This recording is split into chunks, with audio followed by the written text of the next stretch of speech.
kasih kemuliaan yang paling meriah buat Allah kita. Bisa lebih meriah lagi Bapak Ibu Saudara. Haleluya.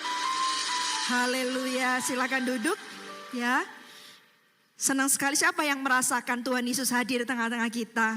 Amin ya. Sekali lagi kasih kemuliaan buat Allah kita ya.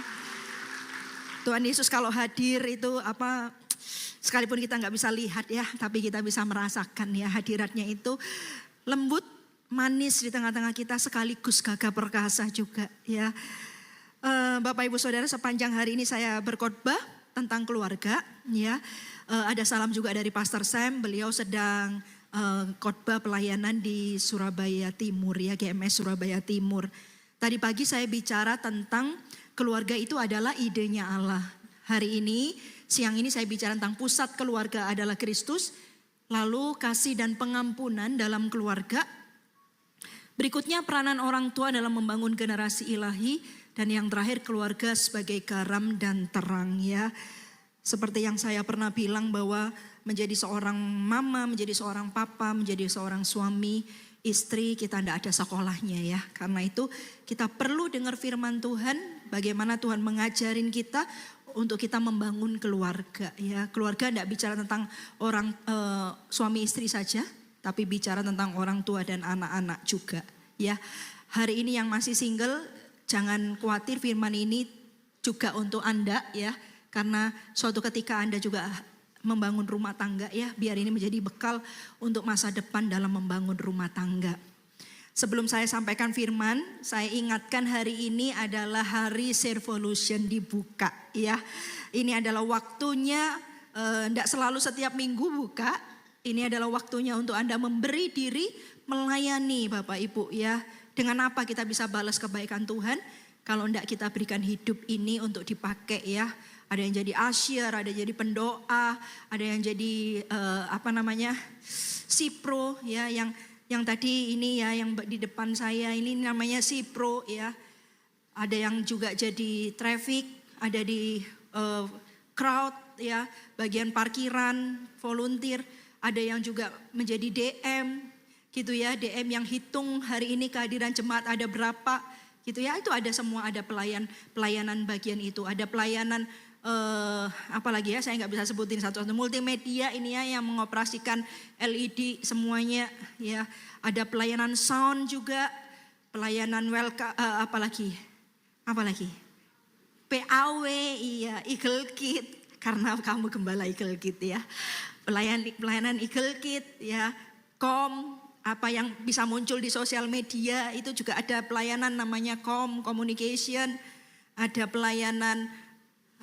Coba cari aja ya di apps ya, banyak.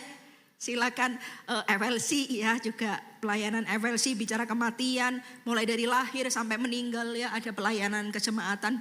Bagian itu Anda juga bisa daftar, namanya FLC Family Life on Counseling ya, bisa lihat di apps Anda. Oke, buka sama-sama saya di dalam Yosua pasal 24 ayat 15. Tetapi jika kamu anggap tidak baik untuk beribadah kepada Tuhan, pilihlah pada hari ini kepada siapa kamu akan beribadah. Allah yang kepadanya nenek moyangmu beribadah di seberang sungai Efrat, atau Allah orang Amori yang negerinya kamu diami ini. Tetapi aku dan seisi rumahku, kami akan beribadah kepada Tuhan. Yosua bersama dengan keluarganya, dia berkata, aku dan seisi rumahku. Bapak Ibu Saudara, peranan bapak keluarga atau bapak rumah tangga atau suami atau papa itu sangat besar. Karena seorang pria itu adalah kepala dalam rumah tangga. Seorang pria ini seperti Yosua katakan, aku dan seisi rumahku, kami akan beribadah kepada Tuhan. Ya, jadi mengambil keputusan untuk membawa istri dan anak-anaknya, membawa keluarga ini ibadah kepada Tuhan, bukan Allah yang lain, bukan ilah yang lain. Kalau kamu mau pilih yang lain, kamu mau pergi ke Allahnya orang yang beribadah seperti Allah yang kepadanya nenek moyangmu beribadah di seberang sungai Efrat, atau Allahnya orang Amori, silakan. Tapi aku dan seisi keluargaku, aku akan beribadah kepada Tuhan. Nah saudara, orang yang demikian itu berarti orang yang menaruh Kristus sebagai pusat dalam keluarganya. Makanya khotbah hari ini, sesi di ibadah 2 ini, pusat keluarga itu adalah Kristus. Yang pertama saudara, apa yang kita pelajari? Yang pertama saudara, jadikan Kristus itu sebagai dasar dalam keluarga kita. Jadikan Yesus itu sebagai dasar dalam kehidupan rumah tangga kita, dalam kita membangun hubungan suami istri, orang tua dan anak, dalam kita mendidik anak kita, dalam kita hubungan suami istri. Jadikan Yesus itu sebagai dasar, Bapak Ibu Saudara, dasar dalam keluarga kita. 1 Korintus 3 ayat 11 bilang begini, karena tidak ada seorang pun yang dapat meletakkan dasar lain daripada dasar yang telah diletakkan, yaitu Yesus Kristus. Katakan amin. Yesus Kristus ini jadikan pusatnya Bapak Ibu. Jadikan ini adalah dasar bangunan rumah tanggamu, dasar bangunan keluargamu. Di dalam Matius 21 ayat 42 firman bilang begini, kata Yesus kepada mereka, belum pernahkah kamu baca dalam kitab suci, batu yang dibuang oleh tukang-tukang bangunan telah menjadi batu penjuru. Hal itu terjadi dari pihak Tuhan, suatu perbuatan ajaib di mata kita. Kisah Para Rasul 4 ayat 11. Yesus adalah batu yang dibuang oleh tukang-tukang bangunan, yaitu kamu sendiri. Namun ia telah menjadi batu penjuru. Nah saudara, tidak ada dasar lain kecuali Yesus Kristus sebagai dasarnya. Yesus itu adalah batu penjuru. Saudara, sama seperti bangunan, kita buat bangunan rumah, paling penting itu adalah apa? Adalah pondasinya. Tidak mungkin kita bangun rumah, kita bangun atapnya dulu. Nggak mungkin. Nggak mungkin kita bangun di atas dasar tanah dan pasir. Setelah itu kita dirikan bangunan. Nggak mungkin. Kita mendirikan bangunan, paling penting itu adalah pondasinya. Seberapa tinggi bangunannya, sebegitu kuat pondasi yang harus dibuat. Pada waktu merenov rumah, tukang bangunannya berkata, mandornya, kontraktornya berkata, kalau mau lantai berapa yang dibangun, itu berhubungan sama pondasi yang kita siapkan. Berarti sebelum bangun semuanya dihitung yang jelas, mau bangunan yang seperti apa, berapa lantainya dihitung, lalu ditentukanlah dasarnya sekuat apa. Besinya berapa, bajanya kalau perlu pakai baja berapa ya. Sorry kalau saya salah menyebutan, karena saya bukan tukang bangunan Bapak Ibu ya. Saya adalah hamba Tuhan, jadi saya nggak tahu. Nah, tapi dihitung. Kalau lantainya 3, besi yang seukuran ini nggak mungkin bisa. Bajanya mungkin juga gitu ya. Ada hitung-hitungannya, dan seberapa tinggi segitu pondasinya harus kuat. Bangun aja pondasinya itu jangan juga dari pasir, dari tanah. Pondasinya harus batu yang kuat gitu ya.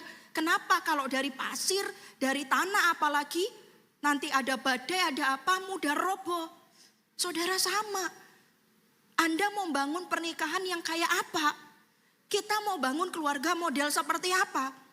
Apakah yang cuman bertahan 1 tahun, 2 tahun, 5 tahun, 10 tahun? Tentu tidak. Kita mau maut yang memisahkan. Seperti firman Tuhan, kalau 2 orang sudah disatukan, tidak ada yang bisa diceraikan oleh apapun juga. Manusia tidak bisa memisahkannya juga. Apa yang dipersatukan oleh Allah tidak boleh diceraikan oleh manusia. Amin. Halo, katakan amin. Pernikahan yang seperti apa? Tentu pernikahan yang kuat. Pernikahan yang kalau ada badai, mau sekencang apapun, pernikahan itu tetap berdiri, tetap ada, tetap kokoh. Nah karena itu kalau kita menginginkan hal yang seperti itu, maka dasarnya harus kita pastikan jelas.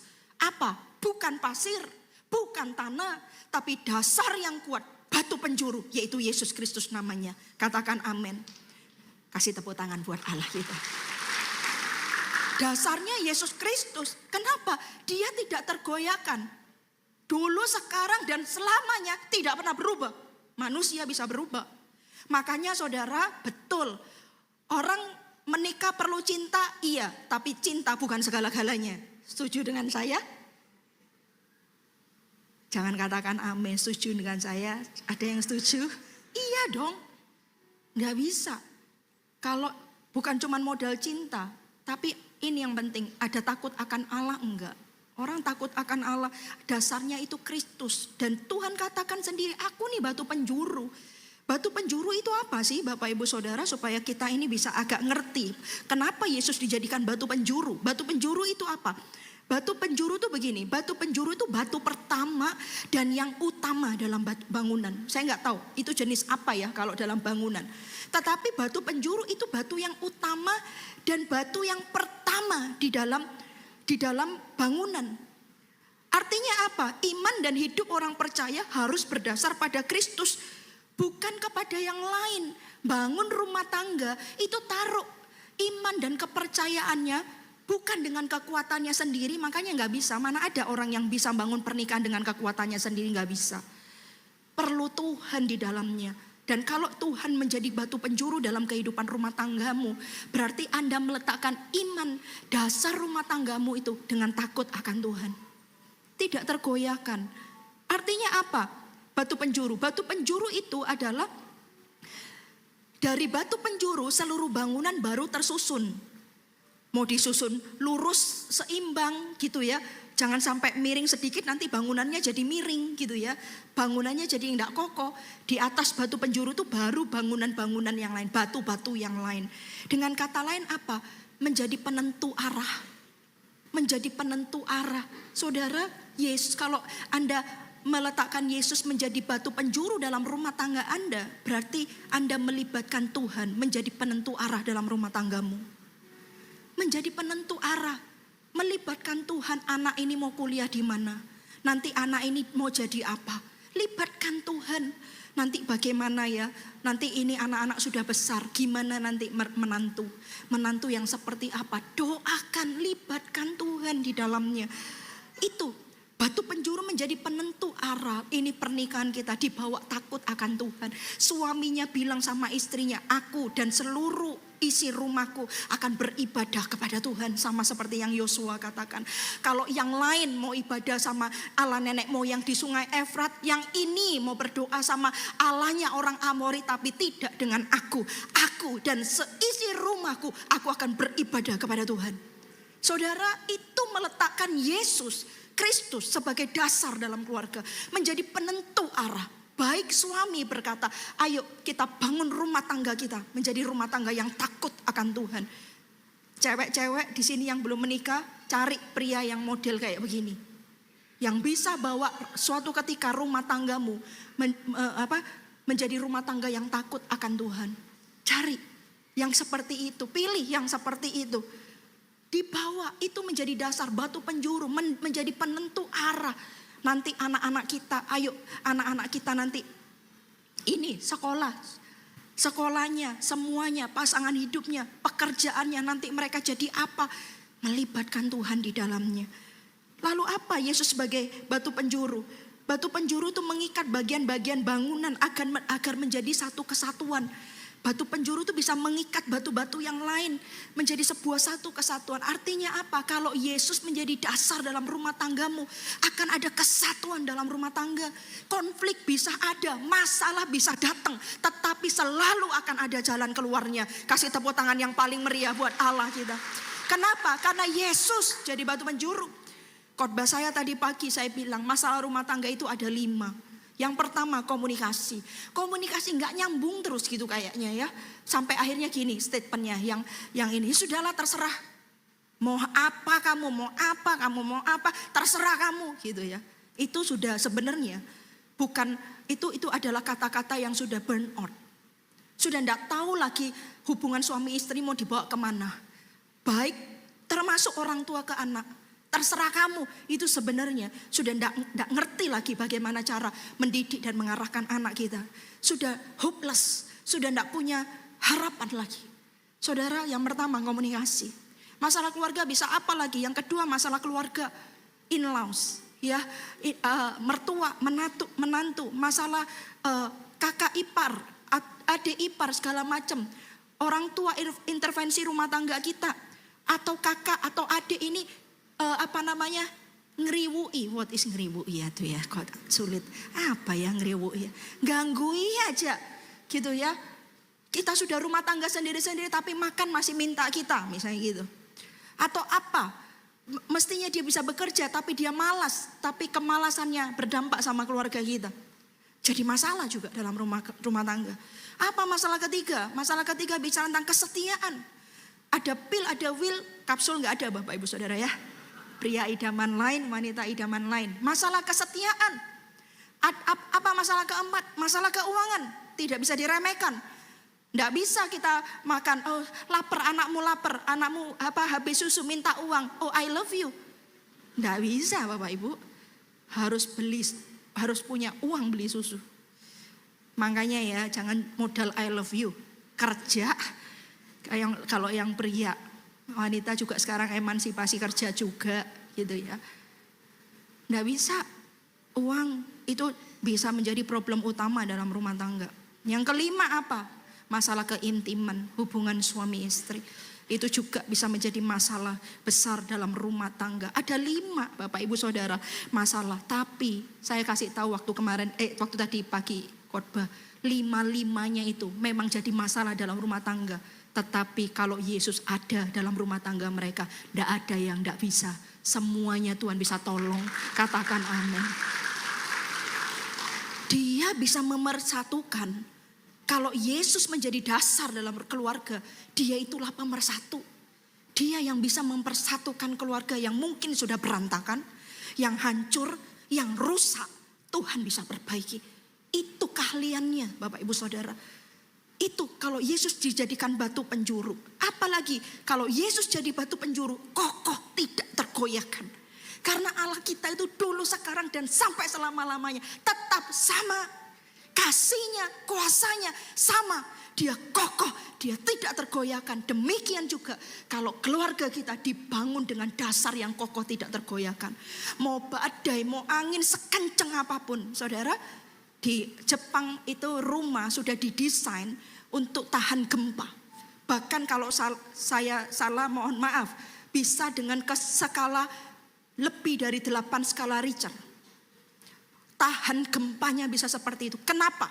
Karena di sana sering terjadi gempa. Sebelum gempa terjadi, semua alarm di handphone masing-masing itu terbunyi, dikasih notification. Mungkin misalnya berapa menit lagi akan gempa gitu ya. Semua rakyatnya loh Bapak Ibu. Bahkan bukan cuma rakyatnya. Orang yang mau kerja di sana, mau sekolah di sana, pokoknya itu tidak ilegal, dia akan dapat notification itu. Kenapa? Sering gempa. Dan rumah-rumah mereka sudah didesain untuk bisa tahan gempa dengan skala yang begitu besar. Mungkin beda dengan kita karena jarang gitu ya gempa. Saudara, Yesus itu tidak tergoyahkan. Dia itu kokoh. Bayangkan kalau bangunan rumah tangga kita, anak-anak kita dibangun dengan dasar yang kokoh. Mau badainya kayak apa Bapak Ibu Saudara? Mungkin cuman goyang-goyang aja. Tapi tidak akan sampai roboh. Manusia ini hidup ada problema. Iya, karena kita ini masih mengenakan ini loh. Tubuh dosa ini loh. Di dalam diri kita ini manusia ini tubuh dosa. Kalau seandainya Adam tidak jatuh dalam dosa zaman itu. Saudara, hari ini tidak ada kekhawatiran dalam diri kita. Ketakutan, ego, nafsu itu tidak ada semua. Bukankah itu yang mengerjakan semua konflik yang kita hadapi hari-hari ini? Kalau seandainya tidak jatuh tuh nggak ada perasaan-perasaan begitu. Keinginan egois, lalu hawa nafsu itu nggak ada itu semua. Tapi begitu dosa masuk dalam kehidupan Adam dan Hawa, yang itu juga ada pada kita. Disitulah mulai muncul masalah. Nah saudara, apa? Egois, hatinya keras. Apalagi hatinya pendendam misalnya. Hatinya tidak mudah mengampuni. Itu kita. Manusia kita ini masih terjebak dengan tubuh yang fana ini loh, yang penuh dengan dosa ini Bapak Ibu Saudara. Makanya dalam rumah tangga atau dalam hidup ini jangan punya cita-cita, aku pengen hidup tapi tidak punya masalah, nggak ada. Itu cita-cita yang tidak akan pernah terjadi. Kenapa? Karena kita ada dalam tubuh yang penuh dengan dosa. Itulah masalahnya. Seandainya orang tidak jatuh dalam dosa, dia tidak ada dalam masalah karena tidak ada nafsu, tidak ada keinginan egois dan segala macam. Tapi bersyukur Tuhan tidak membiarkan kita binasa. Dia kasih jalan keluar. Dia mengirimkan anaknya, Yesus Kristus namanya, supaya yang seharusnya kita ini binasa, kita beroleh hidup yang kekal. Yesus tolong kita. Kasih tepuk tangan buat Allah kita. Yesus menolong kita. Bangunlah rumah tangga. Bangunlah dengan anak-anak keluarga Anda ini dengan dasar yang jelas, Yesus Kristus namanya. Jangan ilah lain. Jangan Allahnya orang yang tinggal di seberang sungai Efrat. Jangan Allahnya orang Amori. Seperti Yosua, aku dan seisi rumahku, aku akan beribadah kepada Tuhan Yesus. Yang kedua Bapak Ibu Saudara. Yang kedua, orang tua sebagai teladan iman. Kalau Yesus sebagai pusat keluarga kita, maka orang tua itu akan memberikan teladan iman kepada anak-anaknya. Di dalam Ulangan 6 ayat 6 sampai 7. Apa yang kuberitakan kepadamu pada hari ini haruslah engkau perhatikan. Haruslah engkau mengajarkannya. Lihat, berulang-ulang kepada anak-anakmu dan membicarakannya apabila engkau duduk di rumah. Ini loh Bapak Ibu Saudara, ini sebenarnya tips parenting ini. Kalau kita punya anak, cara kita mengajar anak kita, mendidik anak kita, ini tipsnya. Ini in the right time. Kapan? Lihat ini. Pada waktu engkau duduk di rumahmu, apabila engkau sedang dalam perjalanan, apabila engkau berbaring, dan apabila engkau bangun. Ini momen-momen paling bagus kalau kita mau ngomong heart to heart sama anak kita Bapak Ibu. Pada waktu dalam perjalanan setir, anterin anak ke kemana kok, ke kantor ya, bayangan saya anak-anak kok sudah di kantor. Kemana? Ke sekolah Bapak Ibu. Antar anak kita ke sekolah, itu waktunya paling bagus ngomong sama anak-anak kita heart to heart. Kapan lagi? Waktu duduk di rumah, itu maksudnya di meja makan. Biasakan makan bareng-bareng Bapak Ibu Saudara. Biasakan, kalau sampai tidak bisa lengkap papa atau mama, salah satu. Tapi biasakan makan sama-sama. Karena disitulah momen paling tepat untuk kita mengajar anak-anak kita. Kapan lagi? Waktu mau tidur. Tidur tidak cuma dibacakan dongeng. Mama saya sering lakukan ini sama saya. Dan bukan cuma saya, keempat anaknya. Setiap mau tidur kalau mama saya. Bisa sejam, 2 jam cerita. Mama saya tidak cerita dongeng, tapi cerita kehidupan. Dia ceritain bagaimana Tuhan tolong.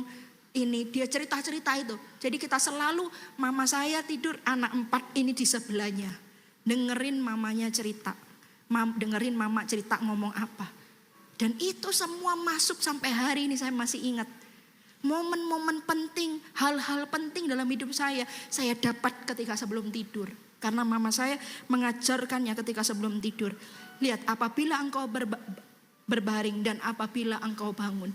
Itu adalah tips parenting Bapak Ibu untuk anak-anak kita. Bagaimana kita mendidik dan mengajar mereka. Itu momen pentingnya itu. Tuhan sudah mengajarkan, dikatakan begini, haruslah engkau mengajarkannya berulang-ulang. Jadi kalau Anda bilang gini, aduh capek rasanya ngomong sama kamu. Bapak Ibu Saudara, jangan capek. Berulang-ulang. Kamu harus mengajarkannya kepada anak kita. Dan kalau sampai capek, ini penghiburan. Ada ayat bilang gini, Tuhan bilang sama muridnya, sampai berapa lama lagi aku sama-sama kamu? Oh, berarti kalau capek berarti kita sama kayak Tuhan gitu ya. Diajak guyon kok nggak bisa ya Bapak Ibu ya. Bapak Ibu Saudara, diajarkan berulang-ulang. Berarti dengan kata lain nggak bisa cukup 1 kali. Sampai dia itu mengerti, diajarkan. Nah, orang tua sebagai teladan iman Bapak Ibu Saudara. Amsal 20 ayat 7. Orang benar yang bersih kelakuannya. Coba sama-sama kita baca apa? Berbahagialah.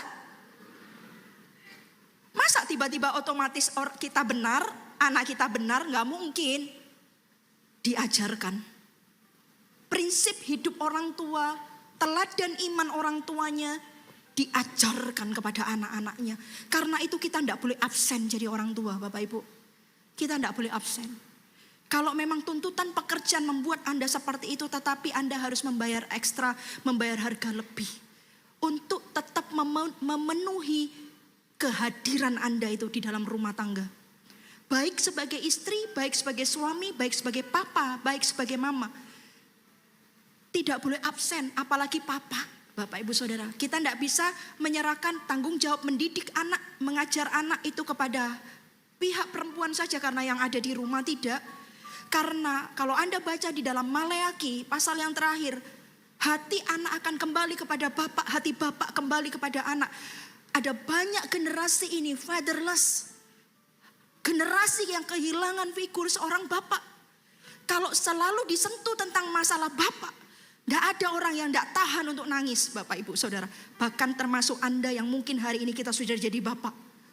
Ketika kita disinggung masalah bapak, itu figur itu ada banyak, bukan cuma sedikit, banyak yang kehilangan figur seorang bapak di dalam keluarga.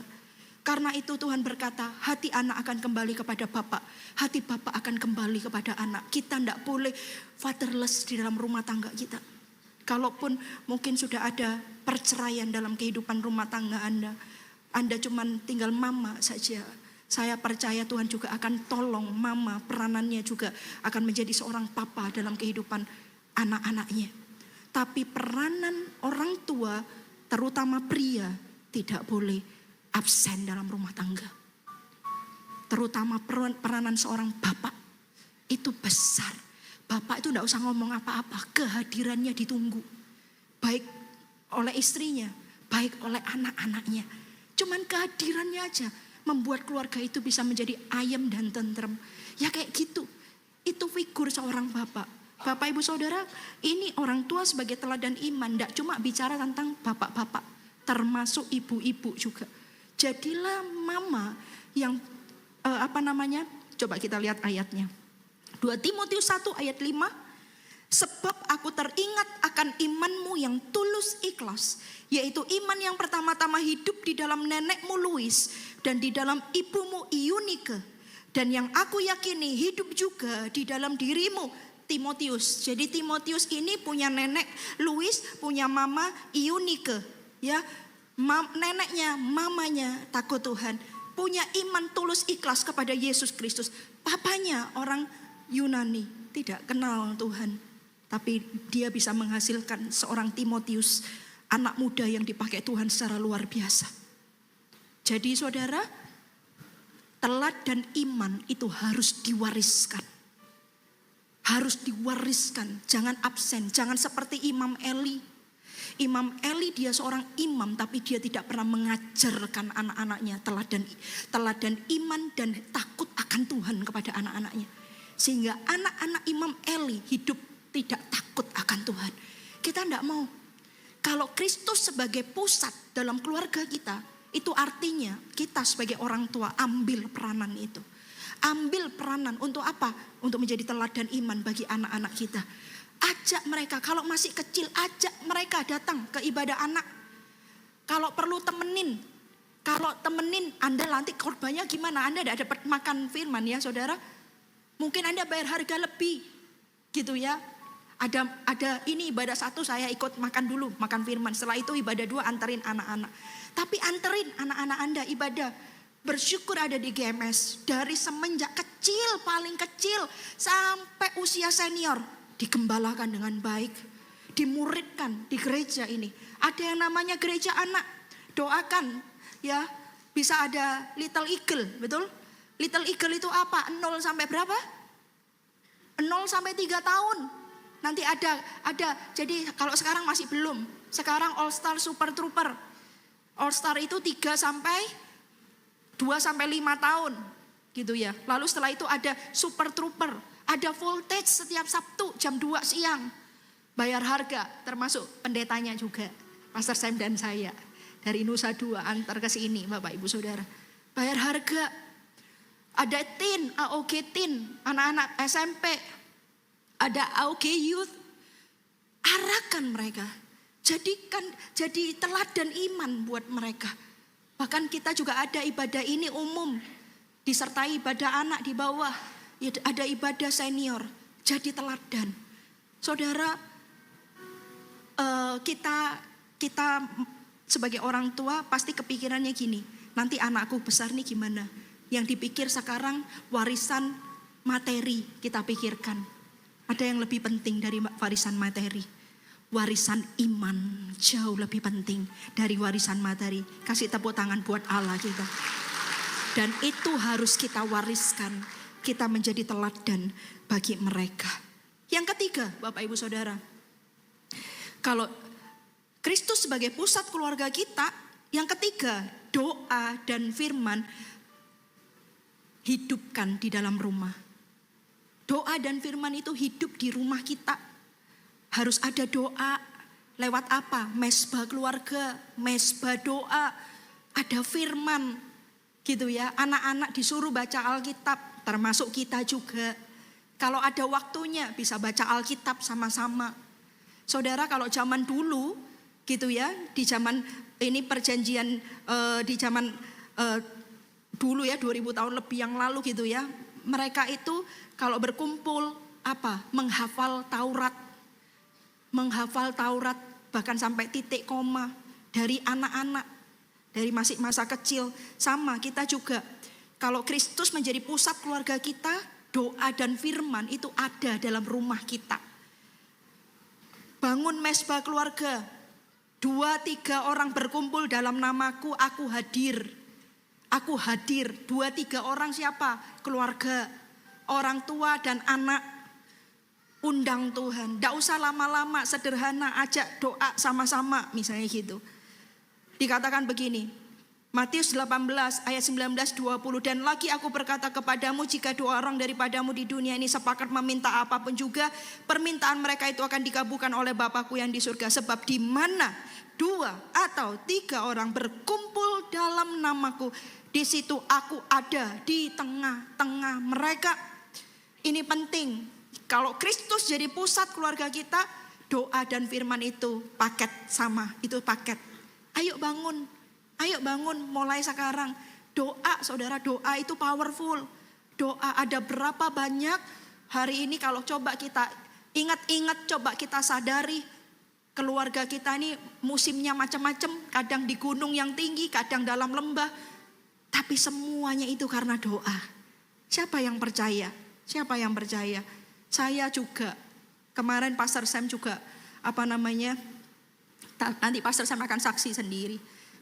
Berapa minggu ini kami tidak ditempatkan ya Bapak Ibu, karena Pastor Sam sedang pengobatan jantungnya. Nah, pada waktu tutup tahun kami liburan ya, karena juga kami ambil cuti juga liburan tutup tahun.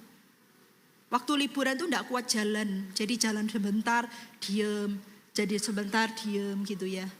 Akhirnya setelah pulang ke Bali, saya telepon dokter jantung, lalu dokter berkata itu urgent, harus segera. Saya tanya, se-urgent apa? 2 minggu lagi, 1 minggu lagi, karena kan jadwal kita banyak Bapak Ibu, enggak bisa langsung sekarang bisa ini. Jadwal itu sudah tersetting. Kadang bulanan, kadang mingguan, kadang harian, sudah ada jadwal. Lalu as soon as possible. Setelah itu kita coba atur jadwalnya. Akhirnya 3 hari kemudian kami pergi ke dokter dan berkata ini harus dikateterisasi dan segala macam. Singkat cerita, akhirnya dikateterisasi, buntunya 100% dan 99%. Hanya cuma 1% saja saya tahu itu mujizat. Itu lewat mana? Lewat doa. Beberapa bulan sebelumnya itu memang saya kalau bangun malam itu kadang saya itu berdoa bersyafaat. Saya berbahasa roh, tapi saya doanya itu untuk Pastor Sam. Setiap doa saya selalu ingat suami saya. Gitu ya. Saya tahu ada berapa banyak hal terjadi dalam hidup kita itu karena doa. Dan saya tahu itu semua mujizat.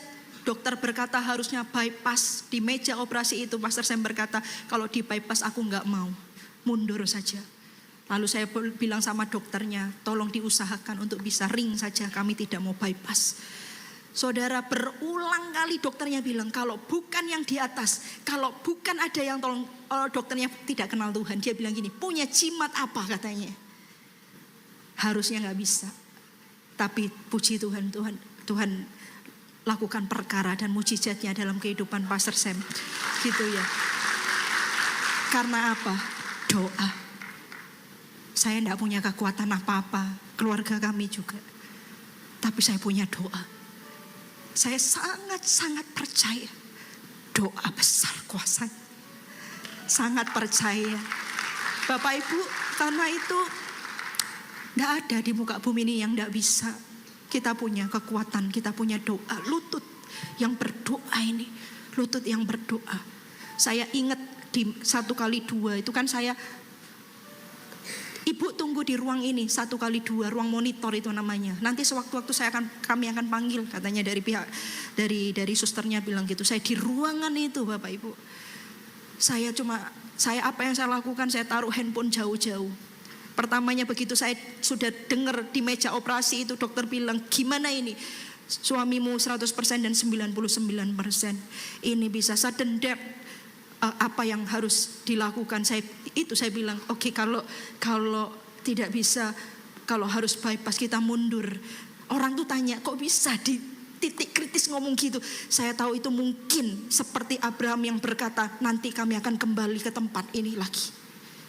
Ketika Abraham harus mempersembahkan Ishak, tapi Abraham berkata, kami akan kembali lagi ke sini. Dia ngomong gitu sama bujangnya, nggak tahu kekuatan dari mana, tapi kita bilang, kalau di bypass kita mundur. Tolong usahakan diring saja. Harusnya 15 menit, 1 jam, 2 jam lebih Bapak Ibu. Lalu di situ tuh saya bilang, kepada siapa saya harus cerita suami saya ngadepin ini. Satu titik Tuhan bilang, kenapa engkau tidak percaya? Kau punya aku, Allah yang ampunya. Wow Bapak Ibu, saya taruh handphone saya jauh-jauh. Karena ternyata saya bisa mengandalkan handphone ini. Mengandalkan manusia. Saya taruh handphone saya jauh-jauh. Saya berdoa kepada aku, percaya mujizatmu. Saya nangis di ruangan itu. Sampai satu titik, tiba-tiba saya gak nangis. Air mata berhenti langsung. Tuhan bilang gini, tidakkah engkau percaya kepadaku? Tidakkah engkau percaya? Langsung saya bilang, aku percaya Tuhan. Langsung saya berhenti air mata saya. Saya tahu Tuhan akan lakukan mujizat kepada suami saya. Kasih kemuliaan buat Allah kita. Doa. Bapak Ibu Saudara, sama Anda sama saya sama. Sama-sama makan nasi, betul. Makan roti juga. Bikul, saya gak makan, saya gak suka babi Bapak Ibu Saudara. Tapi kita ini sama. Jangan Anda bilang, ya kan situ pendeta. Ya mungkin. Ada komitmen beda antara Tuhan dengan kami. Karena kami sudah memberikan hidup kami semuanya buat Tuhan. Tapi saudara, saya tidak punya kekuatan apa-apa. Saya sama kayak Anda. Saya punya lutut yang berdoa. Cuman itu. Kalau Yesus jadi pusat dalam keluargamu, doa. Firman itu harus ada dalam keluarga kita. Katakan amin. Doa itu mengubah segala sesuatunya. Kasih tepuk tangan yang paling meriah buat Allah kita. Yang keempat, yang terakhir Bapak Ibu Saudara. Yang keempat, sesuatu yang sulit menjadi mudah karena ada Kristus dalam keluarga. Kalau Yesus jadi center kita, semuanya jadi mudah karena ada Kristus dalam keluarga kita. Yohanes 2 ayat 9 sampai 10.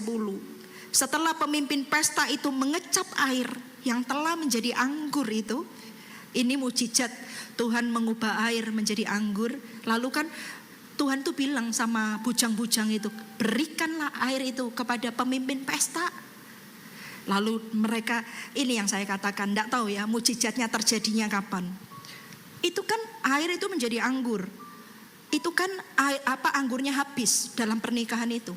Lalu kan Ibu Maria bilang gini, apa yang diperintahkan oleh Tuhan lakukan. Akhirnya Tuhan bilang ambil 3 buyung apa segala macam gitu ya. Saya lupa ya detailnya.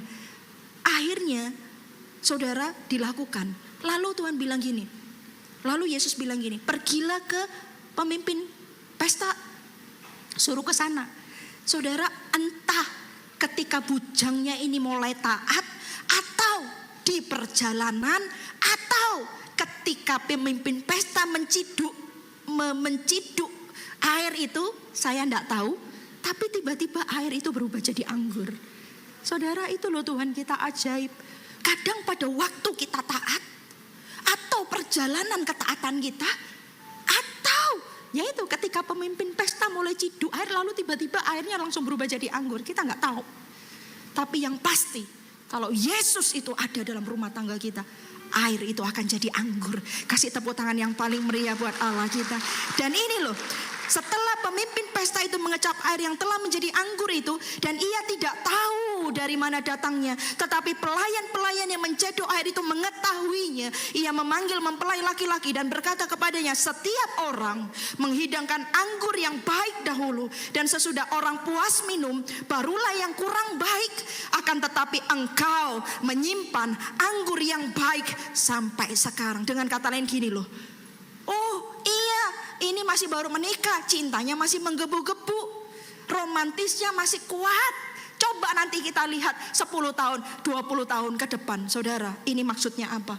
Mau 10 tahun, mau 20 tahun, mau 30 tahun, bahkan sampai maut memisahkan, itu romansanya itu loh masih tetap kuat.